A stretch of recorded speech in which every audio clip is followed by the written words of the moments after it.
స్వతంత్ర సమరయోధుల స్ఫూర్తితో ప్రతి పౌరుడు, ప్రతి భారతీయుడు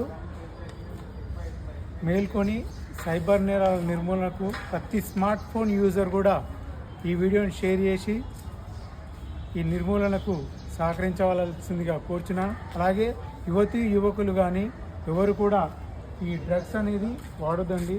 డ్రగ్స్ వాడడం వల్ల ఒక 0.00% కూడా యూజ్ లేదు. కాబట్టి boycott drugs, boycott cyber criminals. అలాగే వాహనదారులు రోడ్డు పైన వెళ్ళేటప్పుడు ట్రాఫిక్ రూల్స్ పాటించండి. ట్రాఫిక్ రూల్స్ పాటించడం వల్ల ఎన్నో రోడ్డు ప్రమాదాలను నిర్మూలించడం జరుగుతుంది. కాబట్టి తప్పనిసరిగా మీరు బైక్ పైన వెళ్ళేటప్పుడు హెల్మెట్ ధరించండి. కారులో వెళ్ళేటప్పుడు సీట్ బెల్ట్ ధరించండి. అతివేగము ప్రాణాలకి ప్రమాదం కాబట్టి వెళ్ళేటప్పుడు జాగ్రత్తగా ట్రాఫిక్ రూల్స్ పాటిస్తూ వెళ్ళండి. జై హింద్.